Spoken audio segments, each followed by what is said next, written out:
हरे कृष्ण कृष्ण कृष्ण हरे हरे हरे हरे कृष्णा। हाँ, माता जी आप प्रारंभ कर सकते हैं। म्यूट है। वन्देऽहं श्रीगुरुं श्रीयुतपदकमलं श्रीगुरुं वैष्णवांचं श्रीरूपं सागरजातं सहगणरघुनाथान्वितं तं सजीवं स्वाद्वैतं सावधूतं परिजनसहितं श्रीकृष्णचैतन्यदेवं श्रीराधाकृष्णपादान् सहगणललिता श्रीविशाखान्वितां च अज्ञानतिमिरान्धस्य ज्ञानाञ्जनशलाकया चक्षुन्मीलितं येन तस्मै श्रीगुरवे नमः।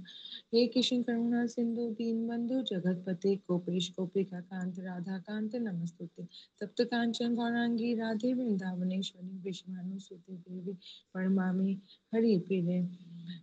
जय श्री कृष्ण चैतन्य प्रभु नित्यानंद श्री अद्वैत गदाधर शिवासादि गौर भक्तवृंद हरे कृष्णा कृष्णा कृष्णा हरे हरे हरे राम हरे राम। श्री श्री भक्ति वेदांत श्री श्री विष्णुपाद स्तोत्र से श्री श्रीधर गोस्वामी महाराज जी को की जय और आप यहाँ पे उपस्थित सभी भक्तवृंदों की जय। तो हम सब लोग जैसे कि हम सबको पता है कि संबंध तत्व और अभिधेय और प्रयोजन तत्व यही तीन हमारी भक्ति का उद्देश्य है कि हम इनके बारे में जानें और हम इनकी प्रैक्टिस करें। और सारे वैदिक शास्त्रों में इन्हीं तीन मुख्य वस्तुओं के विषय में बताया गया है, इनकी शिक्षा दी गई है। बल्कि हमारा जो वैष्णव धर्म है उसमें ये मुख्य ही तीन तत्व हैं और महाप्रभु ने इसके बारे में श्री सनातन गोस्वामी को शिक्षा दी। लेकिन एक प्रश्न ये भी आता है कि हम तो ये सुनते हैं कि भक्ति का अधिकार श्रद्धा है, तो अगर श्रद्धा है तो हमें तत्व ज्ञान की इतनी आवश्यकता क्यों है? बहुत ज्यादा तत्व ज्ञान जानकर करना क्या है? लेकिन शास्त्रों में बताया गया है कि जब तक साधक की रुचि उत्पन्न नहीं हो जाती तब तक उसे तत्व ज्ञान की आवश्यकता होती है, अन्यथा कोई भी उसे भटका देगा। कोई भी पूछे कि भाई भजन क्यों करना चाहिए या भक्ति करने से हमें क्या लाभ होगा, तो लोग कहेंगे कि भाई नौकरी करनी चाहिए या भजन करने से या फिर जागतिक हमारी जो इच्छाएं हैं वो कामनाएं पूरी होंगी, मुक्ति या स्वर्ग आदि मिल जाएगा, चित्त शुद्धियां हो जाएंगी तो भजन करना चाहिए। तो जो जैसा कहेगा हम वैसे ही मानकर भजन करना स्टार्ट कर देंगे। और इस प्रकार से कोई भी अपने पांडित्य और बातों की चतुराई से हमको भटका सकता है। तो इस वजह से तत्व ज्ञान बहुत आवश्यक है। यानी कि अगर मान लीजिए कोई नया व्यक्ति आता है हमें कोई सिद्धांत समझाता है तो हमें उसकी बातें सही लगेंगी। अगर कोई श्री संप्रदाय का आए और उन्होंने कहा कि भी राधा कृष्ण की सेवा क्यों करते हो, उनकी पूजा मत करो, लक्ष्मी नारायण के करो, वही सबके मूल है। और क्योंकि वो सिद्धांत में दृढ़ होंगे, हमें समझाएंगे तो हमारी बुद्धि फिर जाएगी, हमें भी लगेगा हाँ बात तो सही कह रहे हैं। तो इस वजह से तत्व ज्ञान का ज्ञान होना अति अनिवार्य है। इससे श्रद्धा दृढ़ होती है और तत्व ज्ञान से जब श्रद्धा दृढ़ होगी और श्रद्धा से ही हमारी भक्ति स्ट्रांग बनेगी, हमारा भक्ति का अधिकार रहेगा। क्योंकि बताया ना कि भक्ति का एकमात्र अधिकार श्रद्धा है। तो इसलिए संबंध अभिधेय प्रयोजन इसको समझकर जब हम भजन करेंगे तो तब हमारा जो धर्म है शुद्ध वैष्णव धर्म होगा और हम भक्ति में आगे बढ़ेंगे। नहीं तो हम हमेशा ही कंफ्यूजन में ही रहेंगे और भजन तो करेंगे किंतु एक चीज पे हम फिक्स नहीं हो पाएंगे। हमारी जो बुद्धि है वो बहुशाखा रहेगी, है ना। कि किसी ने कुछ बोला तो हम पलट गए, उसकी बातों में आ गए। व्यवसायिकता बुद्धि हमें बनानी है, वो हमारी नहीं हो पाएगी। तो सबसे पहले आता है कि संबंध। संबंध क्या होता है? संबंध जैसे कि नाम से मालूम है, रिलेशनशिप कि इस बात का ज्ञान होना कि हमारा भगवान के साथ क्या संबंध है, क्या रिश्ता है।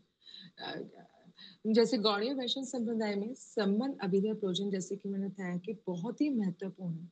तो संबंध का अर्थ है कि जीवात्मा का यानी कि हमारा परम भगवान श्री कृष्ण से क्या संबंध है। तो तीन चीजें इसमें होती हैं, बहुत ज्यादा डिटेल में नहीं, बस एक थोड़ा सा ही जानकारी के लिए ही। जीव के साथ भगवान का संबंध, भगवान के साथ जीव का संबंध और जड़ माया के साथ भगवान और जीव का जो संबंध है उसे संबंध तत्व कहते हैं। यानी कि ये जानना कि भगवान कौन है, मैं कौन हूँ और ये प्रकृति ये कौन है। भगवान का और जीव आत्मा का यानी कि भगवान जीव और प्रकृति का आपस में इंटर रिलेशनशिप क्या है, तो यही संबंध है।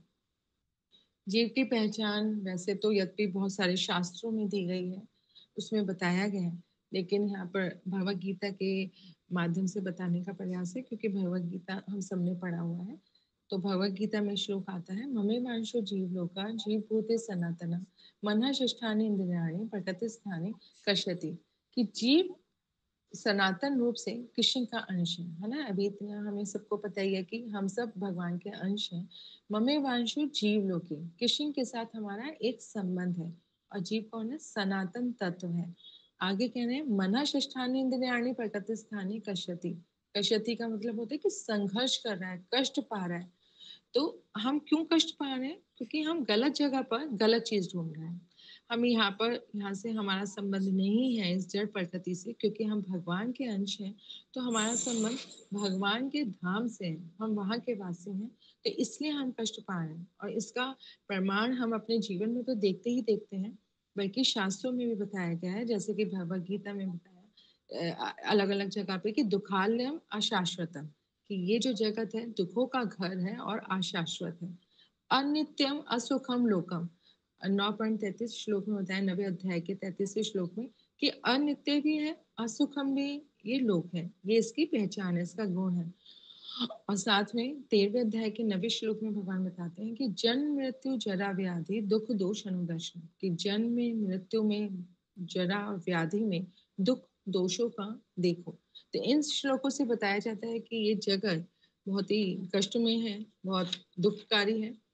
दूसरी बात यह है कि क्योंकि ये हमारा घर नहीं है, हम यहाँ से संबंधित नहीं है, तो हम यहाँ पे संघर्ष करते हैं, कष्ट पाते हैं। और इसका बड़ा कारण क्या है? मनहा षष्ठानि इंद्रियाणि, कि इंद्रियों और मन की वजह से हम गलत जगह पर गलत चीज ढूंढ रहे हैं। तो ये जगत दुखों का घर है, और कष्ट ये तब और अधिक बढ़ जाते हैं जब मनहा, है ना, मना षष्ठानि इंद्रियाणि, मन इस संसारी चीजों में उलझ जाता है। और जीव हम हैं, बताया कि ममे वंशो जीव लोके जीव भूता सनातन है, कृष्ण के अंश है। और हमारी पहचान क्या है? जीवे स्वरूप होए कृष्ण नित्य दास। तो हमारी पहचान है कि हमें अपने अंशी की सेवा करनी है। तो भगवान कौन है? क्योंकि भगवत गीता से ही हम चल रहे हैं, तो भुक्तानम यक तपसाम सर्वलोक महेश्वरम सुहृदम सर्वभूता नाम ज्ञातवा माम शांतिम रक्षति, कि मनुष्य मुझे सभी यज्ञ और तपस्याओं का भोक्ता, सभी लोगों का महानियंता और सभी जीवों का सुहृद जानकर मोक्ष प्राप्त करते हैं।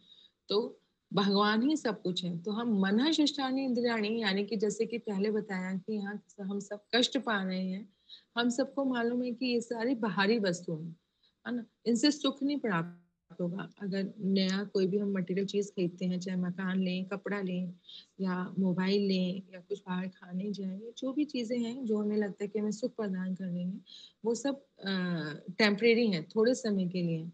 और जब हम ये बात को जान जाते हैं कि भगवान कौन है, भोक्तानम यक तपसाम सब लोक महेश्वर, कि भगवान कौन है? भोक्तानम यक तपसाम, सारे जो भोग हैं सबके भोग करने वाले भगवान है। फिर क्या है? सर्व लोक महेश्वरम, सारे लोकों के महेश्वर है। और क्या है? सुहृदम सर्वभूता नाम, सबके हृदयों के सर्वभूता नाम है, सबके सुहृदम है। तो जब हमें अपनी सही पहचान कर लेते हैं और अपनी प्रोप्राइटरशिप को छोड़ देते हैं, अपने अंशी श्री कृष्ण से स्वयं को जोड़ लेते हैं, तो हमारे जीवन में स्वतः ही शांति आ जाती है।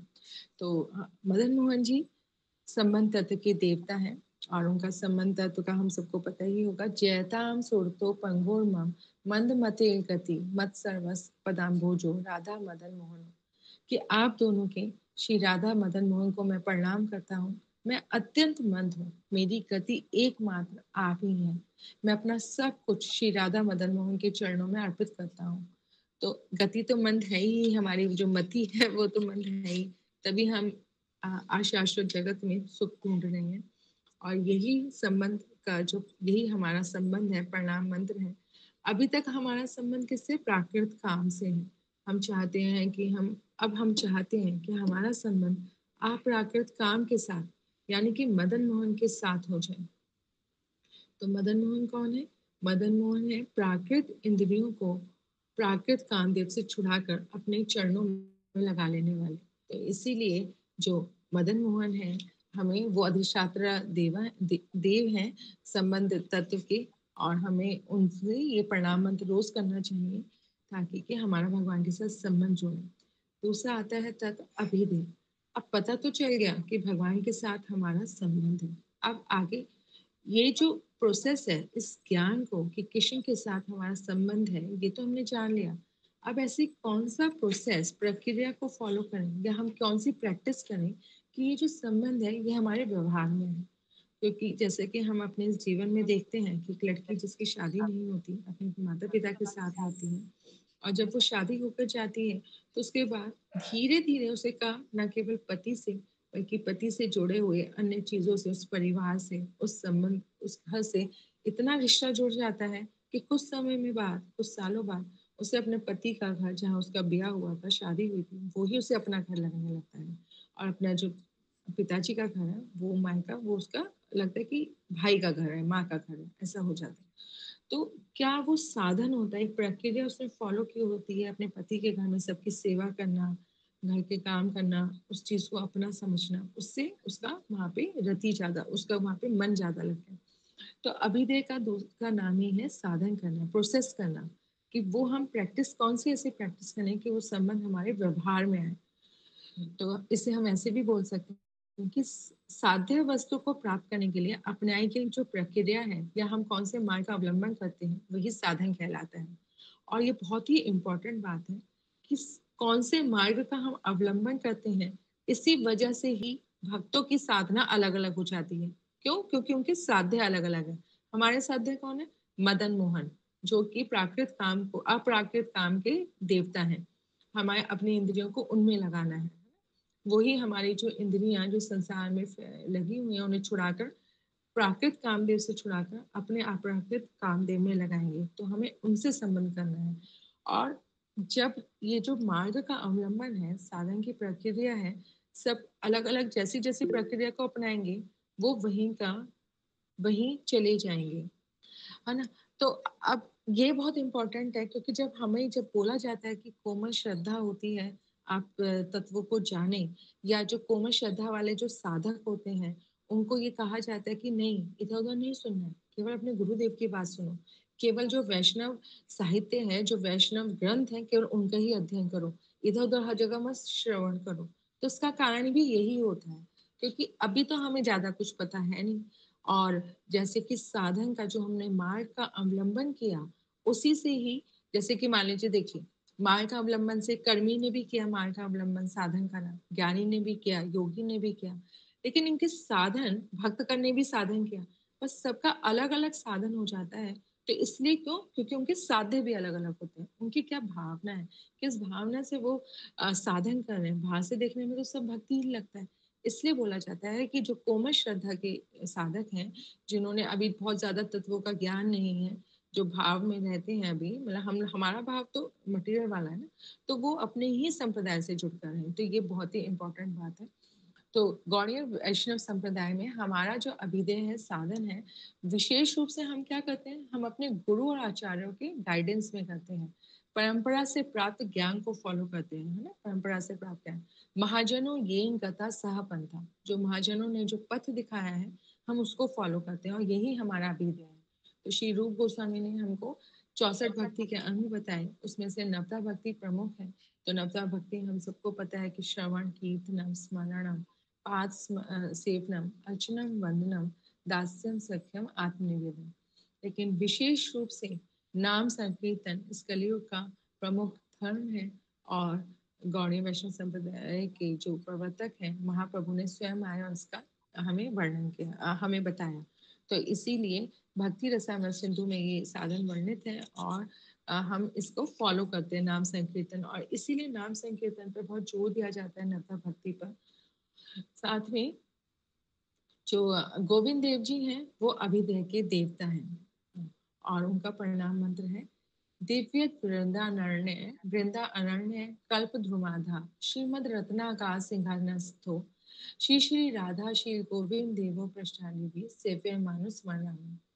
कि दिव्य वृंदावन धाम में कल्प वृक्ष के नीचे दिव्य अति दिव्य रत्नों के द्वारा निर्मित भवन में मणिमय सिंहासन पर विराजमान श्री राधा गोविंद देव के अपनी अत्यंत प्रिय सखियों के द्वारा परिवेष्टित है, और वे उनकी सेवा कर रही हैं।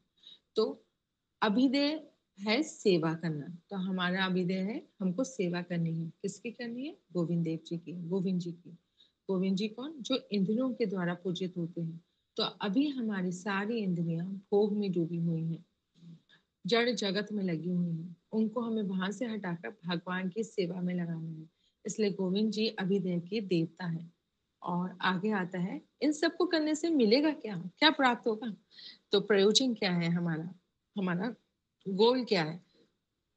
तो प्रेम भक्ति जो हमारे जीवन का गोल है, और यही हमारा प्रयोजन है, हमारा परम लक्ष्य है। क्या है? विशेष रूप से श्री ब्रजेंद्र नंद नंदन श्री कृष्ण की प्राप्ति। तो श्रीमान रास रसारंभी वंशीवट तटस्थ था, कृष्णन वेणु सवने गोपी गोपीनाथा श्रेयस्तुना। तो जब रासलीला के समय में श्री कृष्ण ने वंशी बजाकर समस्त गोपियों को आकर्षित कर लिया था, ऐसे जो गोपीनाथ हैं, जो गोपियों के द्वारा परिवेष्टित हैं, उनको प्राप्त करना ही हमारा प्रयोजन है।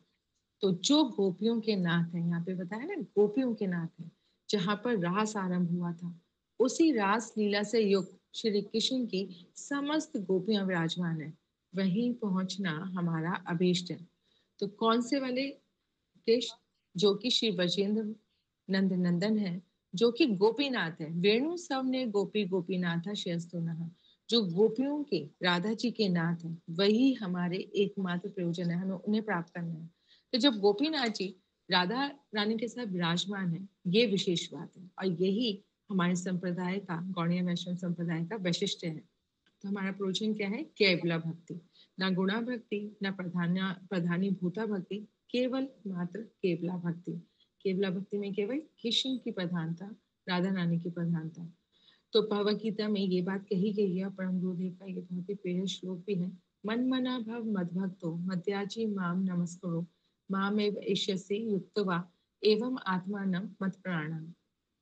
कि अपने मन को मेरे नित्य चिंतन में लगाओ, मेरे भक्त बनो, मुझे नमस्कार करो, मेरी पूजा करो।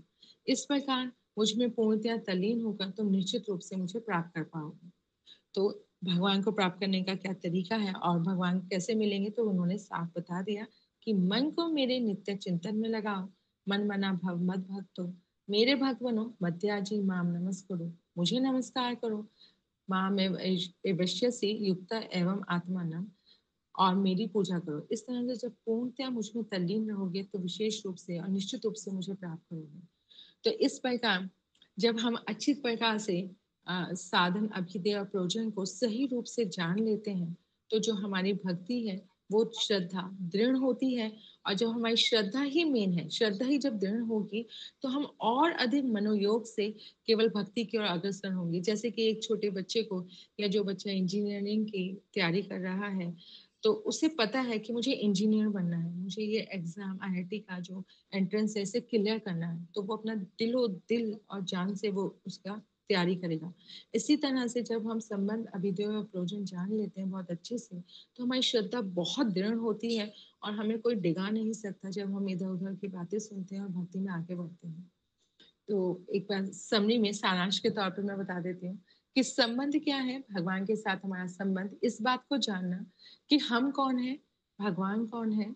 और काफी ये बहुत ही बड़े टॉपिक है, मैं तो बहुत छोटे से ही बताया कि भगवान का जीव से, प्रकृति से, और हमारा भगवान से क्या संबंध है, इस बात को जानना ही संबंध है। और अभिधेय क्या है कि हमने जान लिया कि हमारा संबंध है, हमने जान लिया कि हमारा किसी के साथ हमारा विवाह हुआ और हम उसके घर में गए, तो अब संबंध बन गया। अब उस संबंध को किस तरह से आगे बढ़ाना है, किस तरह से उस संबंध को परिपक्व करना है, तो वो अभिधेय है। कि वो उस प्रोसेस को जानना, वो साधना, कि जो उस रिलेशनशिप को अ, हमें उसका ज्ञान करवाए, उसको आगे बढ़ाए, तो वही साधना है जिसकी हम सब प्रैक्टिस कर रहे हैं। और प्रयोजन क्या है? अल्टीमेट गोल या प्रयोजन है कि इस जीवन या कि हमें उस कृष्ण प्रेम को, भगवान के प्रेम को प्राप्त करना है।